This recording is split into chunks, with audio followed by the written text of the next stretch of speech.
The smallest things have a way of telling the loudest truths. For me, it was a black velvet box under the passenger seat of my wife's Lexus. Not a lipstick tube, not a receipt, not one of those loose earrings Brielle was always losing and somehow blaming on the cleaners. A box, small enough to hide in a closed hand, heavy enough to change the temperature inside my chest.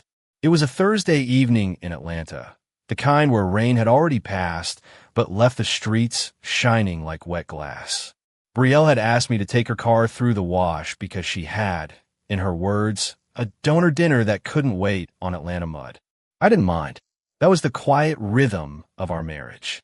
She moved through rooms full of applause. I handled the things that made sure she arrived polished. Gas in the tank. Tires rotated. Dry cleaning picked up. Speeches printed.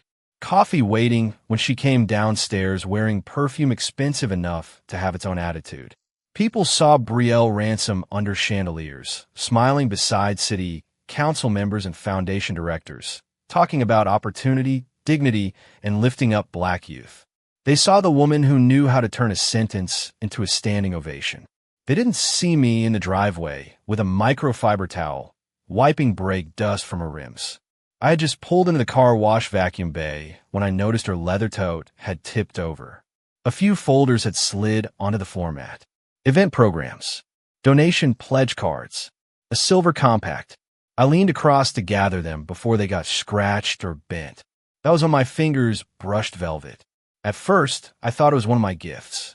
Maybe something she bought and forgot to wrap for a client. Brielle did that sometimes. She bought affection in advance, labeled it networking, and made it look graceful. But when I pulled the box out, something inside me went still. There was no logo on top. Not even. Just smooth black velvet, clean as a secret. I sat back in the driver's seat with the vacuum hose humming beside the open door. Cars hissed through soap and water behind me. Somewhere, a man laughed into his phone. Ordinary sounds. Ordinary evening. Then I opened the box. Inside was a bracelet. Gold and black. Sleek. Expensive. Not loud, but confident in the way rich things never have to explain themselves. The kind of jewelry a man gives when he wants the woman wearing it to remember who put it there. My thumb moved before my mind caught up. I turned it over. The engraving was on the inside. BV. Private entrance 11:30. I read it once. Then again. Then a third time, slower, as if the letters might rearrange themselves into something innocent. They didn't. My wife's initials were BR, not BV. But Brielle had been working with a man named Deacon Voss for the past 6 months. Owner of Voss Meridian, a lounge dressed up as a community investment space. She called him a visionary. I called him what he was without saying it out loud. The kind of man who smiled like every room already owed him something. The vacuum clicked off. Suddenly, the car was too quiet. I closed the box carefully, not because I was calm, but because my hands knew something my heart hadn't accepted yet. A man does not always explode when his life cracks open. Sometimes he becomes very, very still. I looked at the bracelet again. Private entrance. 11:30. That was not romance. That was access. And whatever door this gift opened, I knew one thing before I even started the engine. Brielle had no idea I had just found the key. By the time I pulled back into our driveway, the bracelet felt less like jewelry and more like a loaded weapon sitting in my coat pocket. I did not storm into the house. I did not throw the velvet box onto the kitchen counter and demand a confession like some broken man in a bad movie. That is what people imagine betrayal looks like. Raised voices, shattered glass, a wife crying under warm, recessed lighting. Real betrayal is quieter than that. It rides home with you in silence while your wipers drag rainwater across the windshield. It sits beside you at red lights. It waits while you park straight, turn off the engine, and remember to bring in the dry cleaning because habit does not know your marriage has started bleeding. Through the front window, I could see Brielle standing in the living room, phone pressed to her ear, one hand moving. As she talked, she was already dressed for the donor dinner. Ivory blazer, black silk blouse, hair swept back from her face, gold hoops catching the lamplight. She looked like the woman Atlanta applauded. That was the strange part. To everyone else, Brielle Ransom was proof that grace and ambition could live in the same body. She had the voice people leaned toward, warm when she needed money, sharp when she needed respect, soft when cameras were rolling. At galas, she spoke about dignity like she had invented the word. She could stand behind a podium and make wealthy strangers feel holy for writing checks. And I had loved that about her once. I loved watching her win rooms that used to ignore women like her. I loved seeing young black girls stare at her like she was a map out of somewhere small.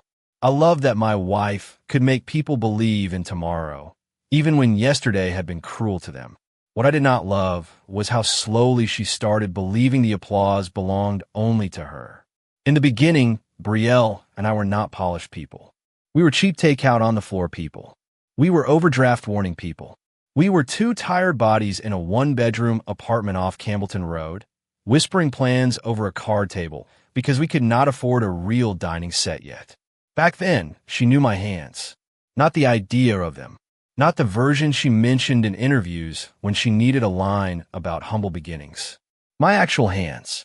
The cracked knuckles from construction site inspections. The burns from fixing our old water heater.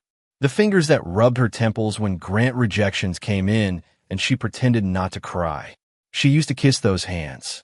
Now she barely noticed when they carried her world. I stepped inside with the dry, cleaning over my arm. Brielle glanced at me, smiled with only half her face, and lifted one finger to say she was still on the call. "Yes, Deacon," she said, turning toward the window. "I'll be there by 11:30. Use the private entrance, right?" My chest did not explode. It emptied. She laughed softly, the kind of laugh she used to save for me, and I stood in my own foyer holding her clean clothes while the velvet box burned a hole through my pocket. That was when I understood something simple and brutal. The bracelet was not the first secret. It was just the first one careless enough to fall where I could reach it. There's a special kind of grief that comes when you realize the person you miss is still standing in front of you.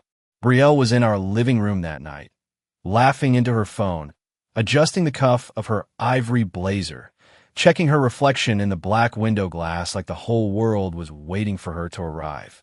Same cheekbones, same mouth, same woman whose head used to rest against my shoulder in a one-bedroom apartment while rain leaked through the kitchen ceiling. But the wife I married was not the woman saying Deacon's name like it belonged in her mouth.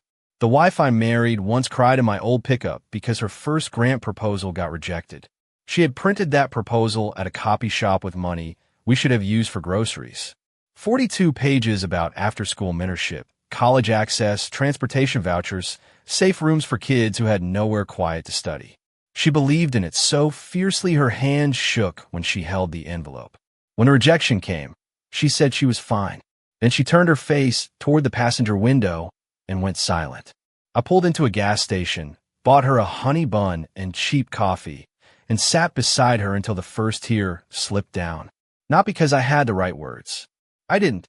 I was 27, tired, broke, and still learning that love was not always fixing the pain. Sometimes love was staying in the car while someone broke quietly. She looked at me that night and said, "Don't let me become bitter, Malik." I promised I wouldn't. That promise stayed with me longer than it stayed with her. For years, we built our life like two people laying bricks in the dark. My engineering contracts paid the rent. Her nonprofit work gave the rent a purpose. I designed road systems by day and helped her edit speeches at night. She dreamed out loud. I made spreadsheets. She charmed donors. I checked budgets. She stood at podiums. I stood in the back, clapping first, leaving last. And I was proud. God help me, I was proud. Then success started changing the shape of our house. Not all at once. It never does.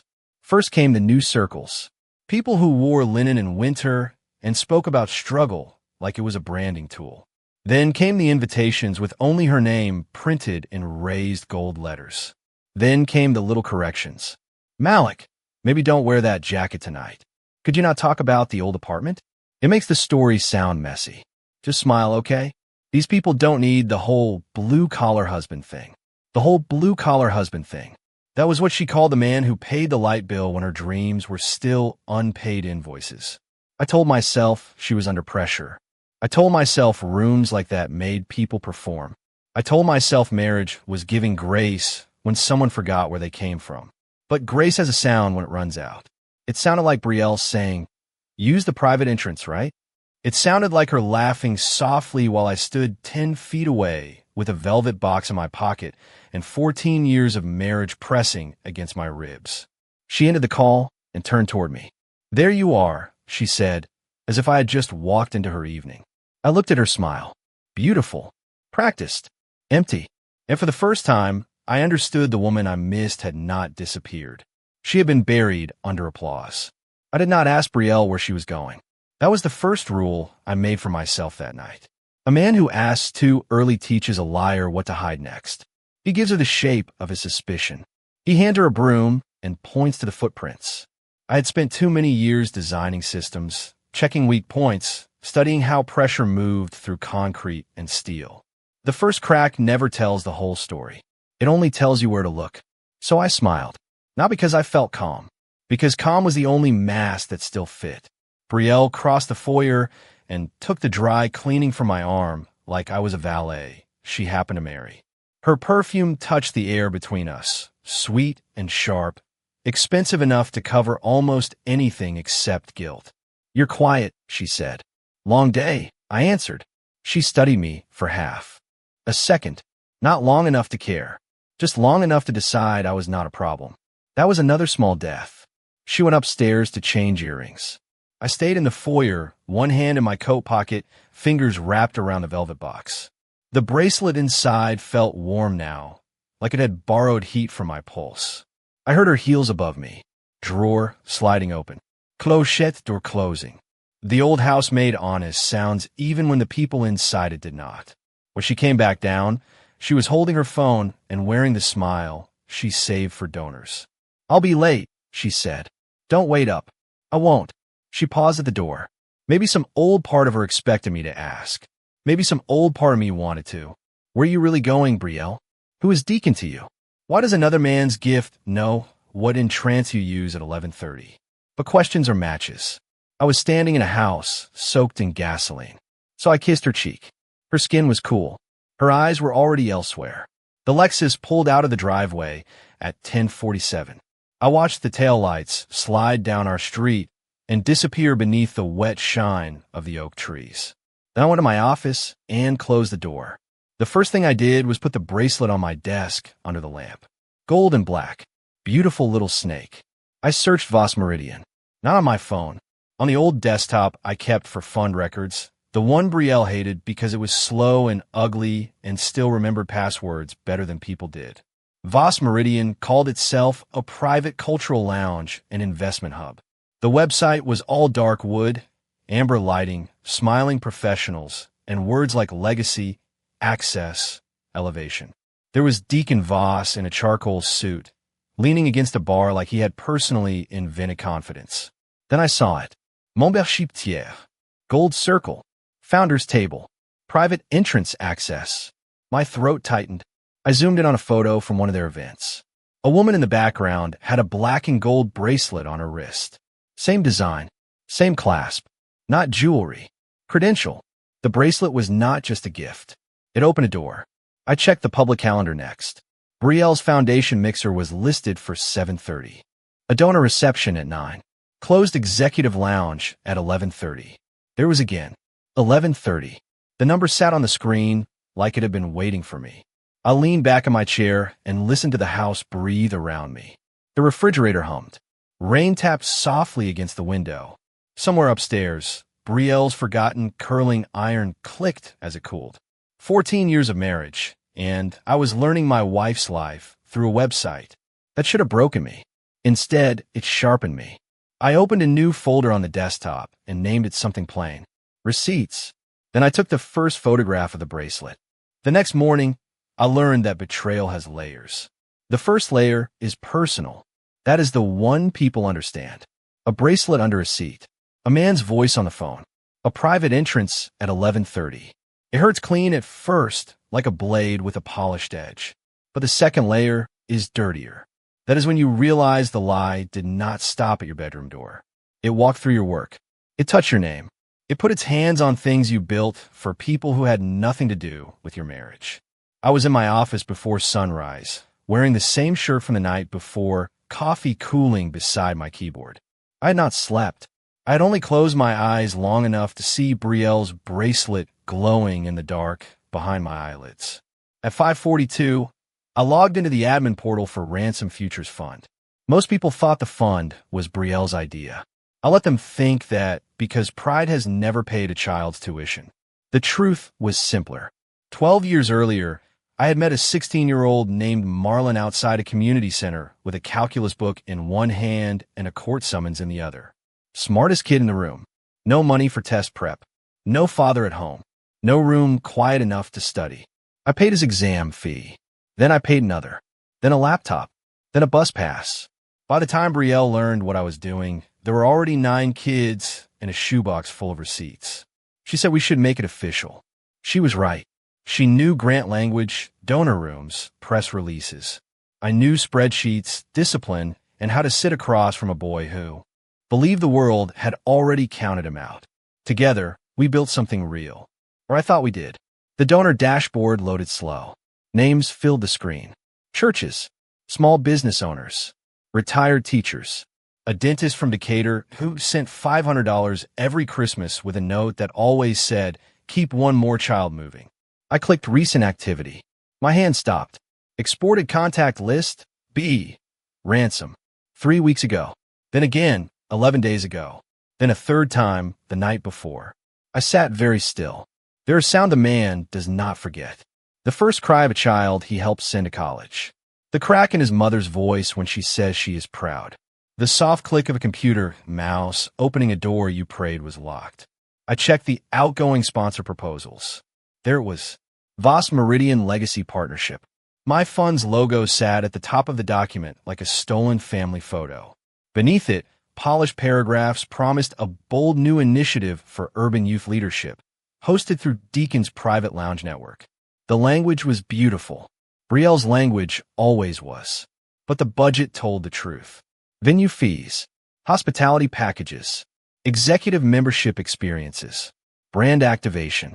Children were mentioned 3 times. Deacon's lounge was mentioned 27. My stomach went cold in a way the bracelet had not managed. This was not just an affair. This was a transfer. Brielle had given Deacon access to the people who trusted us. Not me. Not her. Us. The grandmothers who mailed checks. The barbershop that hosted raffles. The old men who donated because somebody once opened a door for them and they wanted to keep it open for someone else. She had taken their faith and dressed it in candlelight. I opened the velvet box again and looked at the bracelet under my desk lamp. Brielle Voss. Maybe that was the joke. Maybe that was the fantasy. Maybe in some private room at 11:30, she was not my wife anymore. She was the woman Deacon had renamed. I did not cry. I created another folder. Donor misuse. Then I made 3 copies of everything. I learned a long time ago that panic makes noise, but protection makes plans. So I did not confront. Brielle, when she came home at 1:18 in the morning.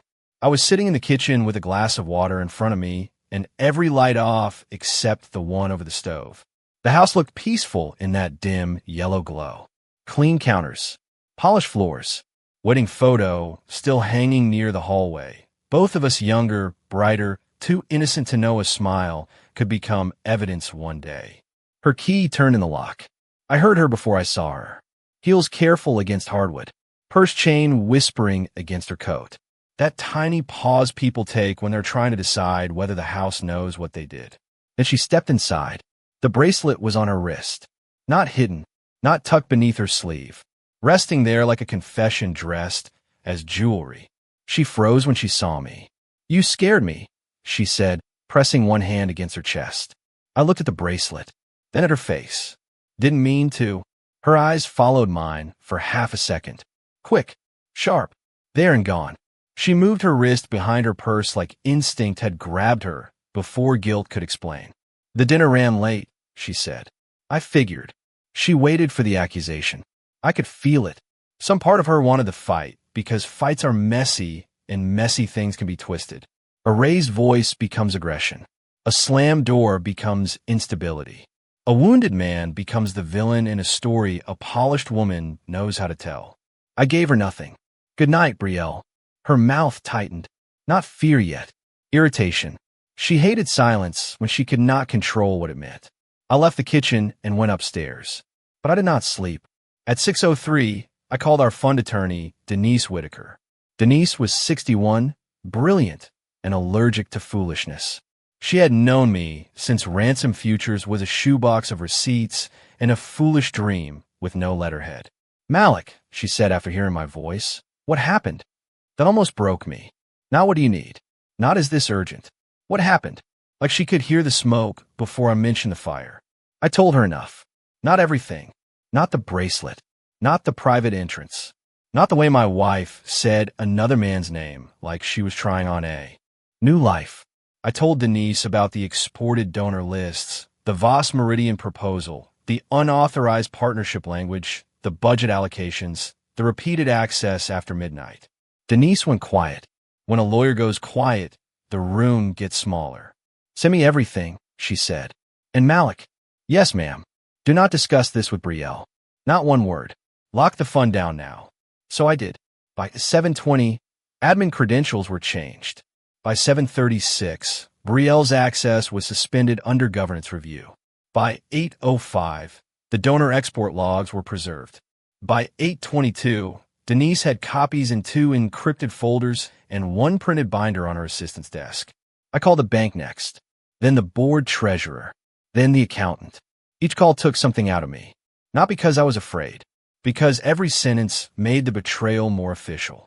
It moved from feeling to record, from heartbreak to documentation.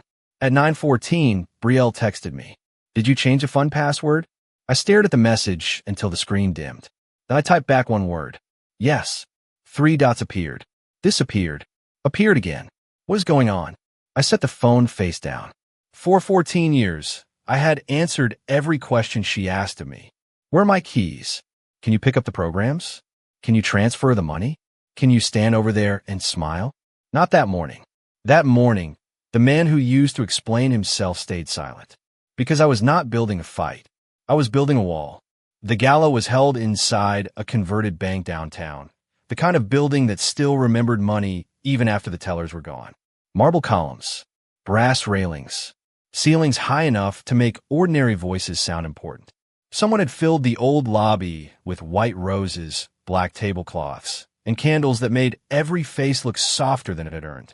A string quartet played near the entrance, gentle and expensive, while donors moved through the room holding champagne glasses like small trophies. Brielle loved rooms like that. She did not walk into them. She arrived. I watched her from the side entrance as she stepped beneath the lights in a fitted black gown, shoulders bare, chin lifted, smile already warmed for. The cameras. The bracelet was on her wrist. Gold and black. BFO private entrance. 11:30. It flashed every time she lifted her hand to greet someone. To everyone else, it was beautiful. To me, it looked like a lockpick. Deacon Voss stood near the front table in a midnight blue suit with no tie, because men like him mistake disrespect for confidence. He kissed cheeks, clapped shoulders, laughed with his head tilted back just enough to show the room he was comfortable being watched. When Brielle saw him, her smile changed. Not bigger, looser. That hurt more than I wanted it to. Some wounds do not bleed where people can see. They sit behind your ribs, quiet and patient, waiting for you to breathe wrong. "Malik," someone said behind me. I turned. Denise Whitaker stood in a dark green dress, silver hair pinned neatly, a leather folder tucked under one arm. She looked less like a guest and more like a verdict that had learned manners.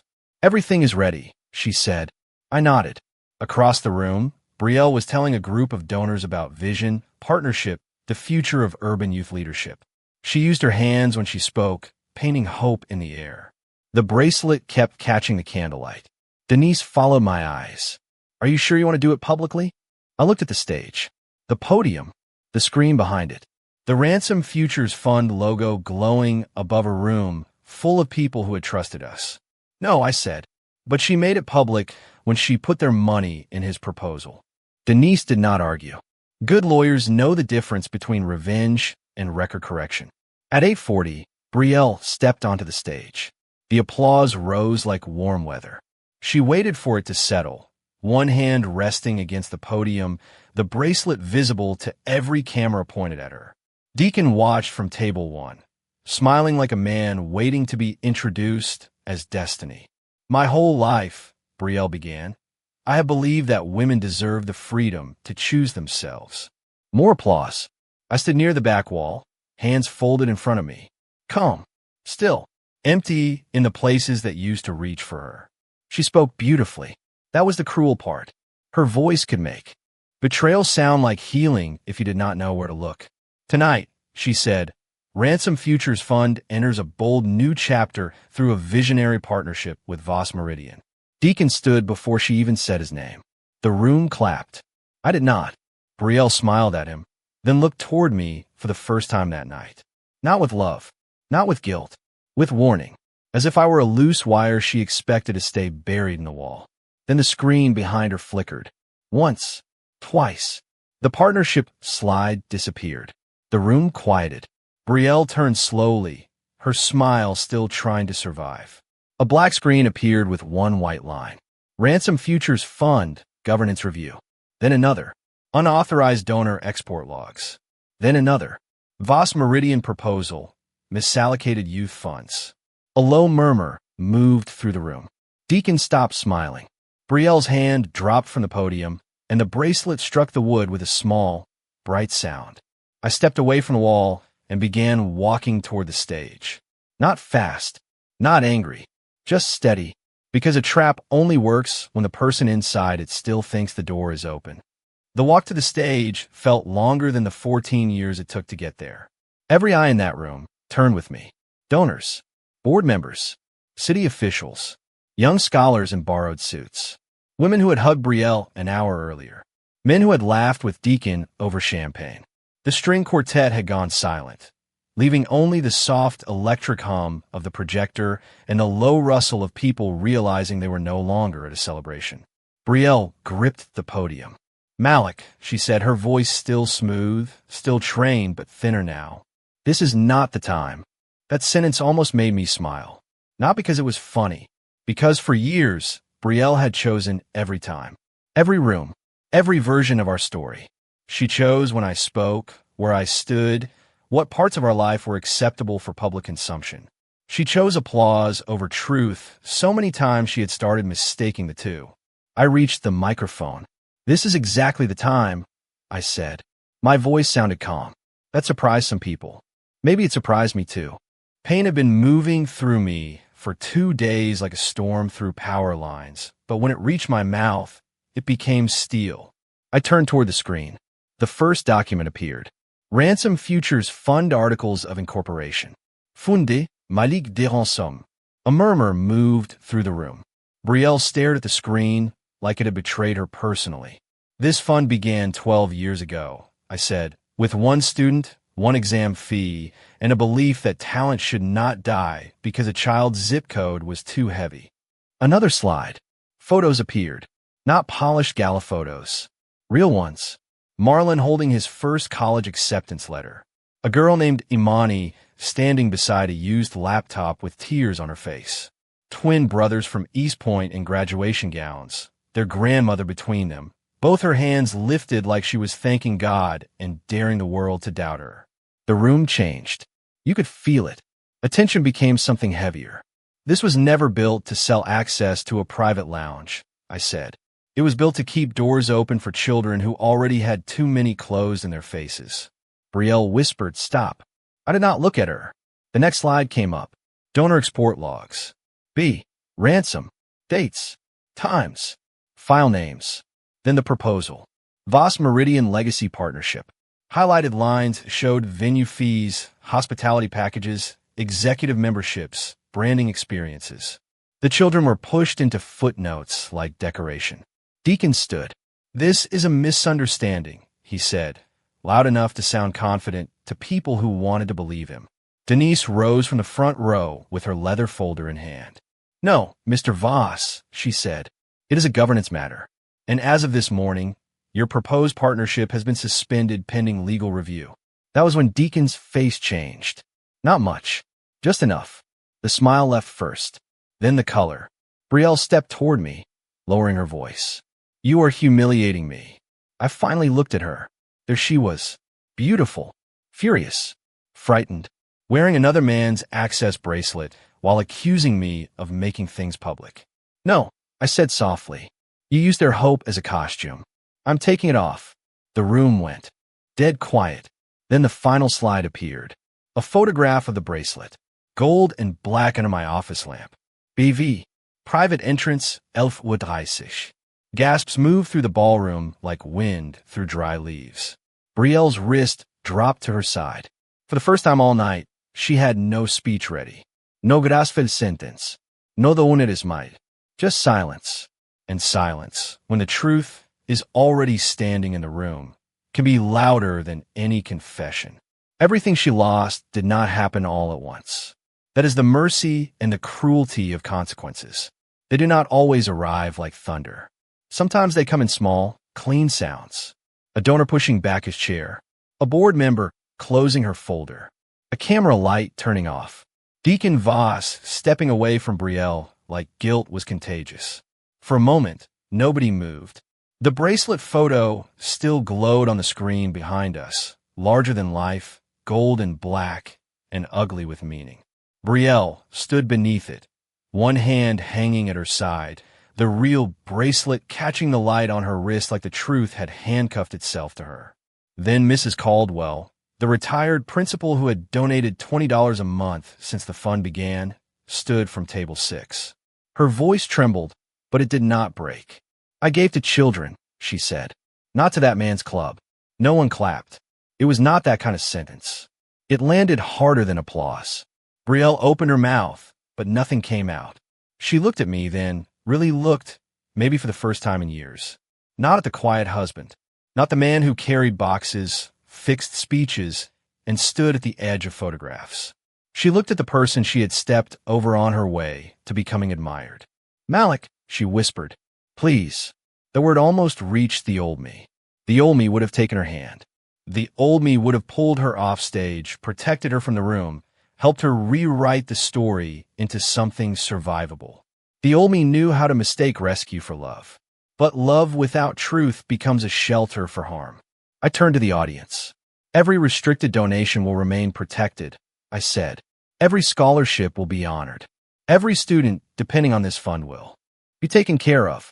That is the only reason I came up here tonight. Then I looked at Brielle. Not to destroy you. Her eyes filled. To stop you. Denise moved quickly after that. The board called an emergency session in a side room. Deacon's partnership was terminated before dessert was served. 2 major donors withdrew from anything connected to Voss Meridian. By midnight, Brielle had been removed from all access, all representation, all authority over Ransom Futures Fund. And by sunrise, her name was no longer on the gala website. I went home alone. The house was too clean, too quiet, too full of things that remembered us wrong. Her heels by the closet, her coffee mug in the sink, our wedding photo, still smiling from the hallway like 2 strangers trying to sell me a dream. I took the velvet box from my desk and placed it on the kitchen table. Beside it, I placed my wedding ring. When Brielle came in at 6:12, her makeup was gone. So was the glow she wore in public. She looked smaller without the room believing in her. I made a mistake, she said. I nodded. You made 1,000, I answered. The bracelet was just the one I could hold. She cried then. Not beautifully. Not like a woman in a movie. She cried like someone who finally understood that being exposed was not the same as being wronged. I did not hate her. That surprised me.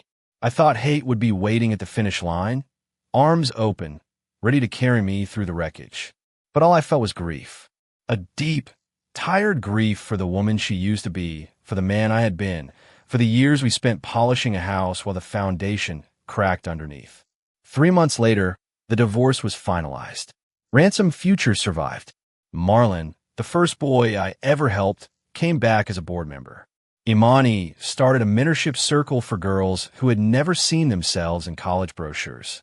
The twins from East Point opened our first summer coding lab in a church basement that smelled like lemon cleaner and Oldham books. Life did not become easy. It became honest, and honest was enough. Sometimes people ask me what that gift cost Brielle. They expect me to say her career, her reputation, her marriage, her access to rooms where people once stood when she entered. But that is not the real answer. That gift did not cost her everything. The lies did. The performance did. The moment she forgot that love is not a stage and trust is not a resource you spend until it runs out. As for me, I kept building. Not louder, not harder, just cleaner. Because the best revenge is not watching someone fall. It is becoming the kind of man who no longer has to stand beneath the weight of their lies.